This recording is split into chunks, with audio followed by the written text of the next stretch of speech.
एक बार की बात है, गौतम बुद्ध अपने शिष्यों के साथ एक गांव से दूर किसी बड़े नगर की तरफ जा रहे थे।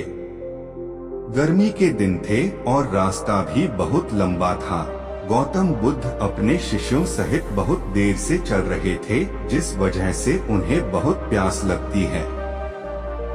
वहाँ से कुछ ही दूरी पर बरगद के वृक्ष की एक घनी छाव थी। सभी लोग उस वृक्ष के पास पहुँच जाते हैं। महात्मा बुद्ध अपने शिष्यों सहित वृक्ष की घनी छाया के नीचे विश्राम करने लगते हैं। बहुत देर से चलने की वजह से सभी का गला प्यास से सूख रहा था। यह बात बुद्ध जानते थे। बुद्ध ने अपने एक शिष्य को कहा, आप इस बरगद की छाया से 20 कदम दूर जाकर बरगद की 2 बार परिक्रमा करके वापस आओ। शिष्य वैसा ही करता है जैसा बुद्ध ने बताया। परिक्रमा के बाद जब शिष्य बुद्ध के पास आया तो बुद्ध बोले कि क्या आपको किसी ठंडी हवा का अनुभव हुआ था? शिष्य बोला, हाँ महात्मा बुद्ध, उस उत्तर दिशा की तरफ से मुझे कुछ ठंडी हवा की अनुभव हुआ था। शिष्य की यह बात सुन महात्मा बुद्ध शिष्य से तुरंत बोले कि उसी दिशा में चले जाओ, जरूर वहाँ से कुछ ही दूर पर एक तालाब अवश्य मिलेगा। उस तालाब से सबके लिए पानी ले आओ। शिष्य उसी दिशा में जब कुछ दूर जाता है तो वहाँ सच में एक तालाब होता है।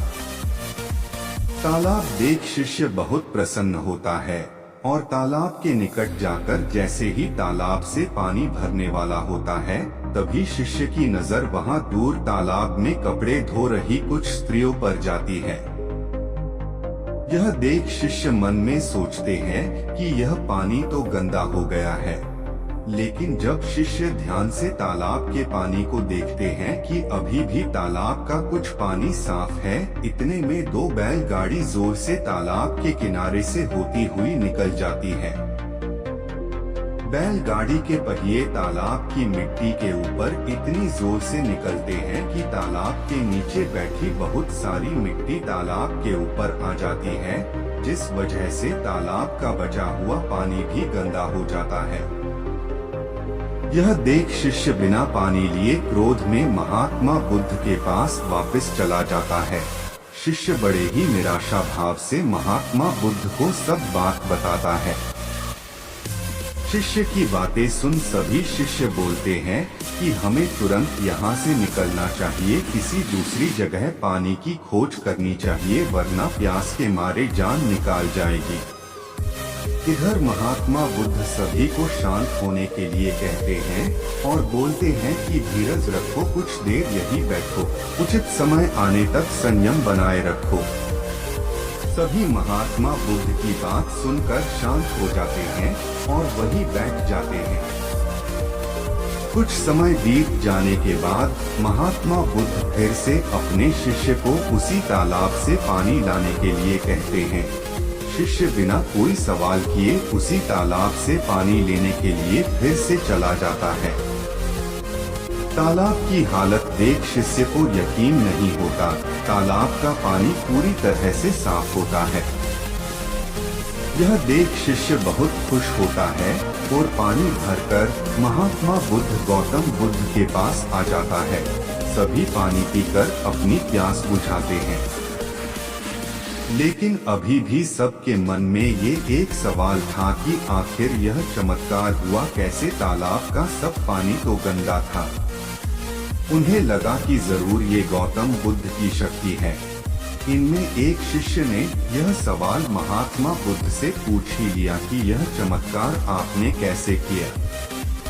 शिष्य का जवाब देते हुए महात्मा बुद्ध बोले कि यह कोई चमत्कार नहीं, यह आपके सब्र का फल है। यह फल है आपके सब्र बनाए रखते हुए उचित समय के इंतजार का। जितनी देर हम सब लोगों ने सब्र किया, उतनी देर तक तालाब के पानी के ऊपर तैर रहे सभी गंदे तत्व और मिट्टी तालाब के पानी के नीचे बैठ रहे थे।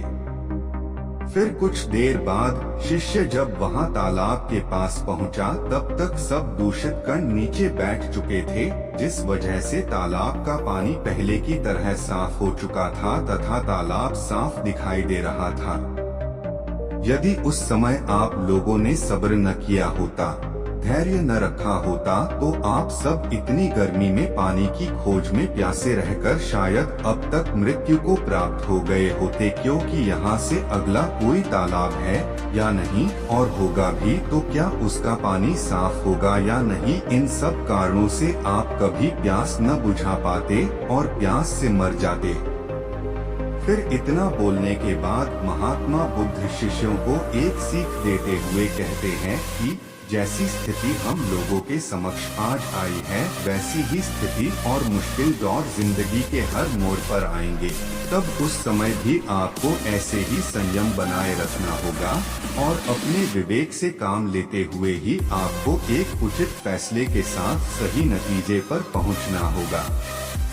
हर मुश्किल दौर में सब्र रखते हुए ऐसे ही शांत मन से ही कोई फैसला लेना चाहिए जिसका आपके और दूसरों के लिए अच्छा हो, क्योंकि ऐसी स्थितियों में लोग अक्सर गुस्से में आकर अपना सब्र खो देते हैं और गुस्से तथा जल्दबाजी में गलत काम और फैसला कर बैठते हैं, जिसका बुरा परिणाम उनको भविष्य में देखने को मिलता है, जिसमें खुद का नुकसान अधिक होता है। कुछ परिस्थितियां जीवन में ऐसी होती है जहां हमें सब्र बनाए रखते हुए उचित समय का इंतजार करना होता है, लेकिन लोग अक्सर यहीं पर अपना सब्र खो देते हैं और उचित समय आने का इंतजार नहीं करते, जिस वजह से उनको आगे चलकर दुख और मुश्किलों का सामना करना पड़ता है। गौतम बुद्ध से हमें अपने जीवन में बहुत कुछ सीखने को मिलता है। हमें अपने जीवन की उन अनमोल बातों और ज्ञान का बोध होता है जो हमें हमारे जीवन में बहुत काम आती है। अक्सर इंसान जिंदगी में आने वाली परेशानियों के बारे सुनकर बहुत परेशान हो जाता है, तो ऐसे में हमें ऐसी से बहुत कुछ ज्ञानवर्धक बातें सीखने को मिलती है जो जीवन की मुश्किलों का सामना करने की ताकत देती है।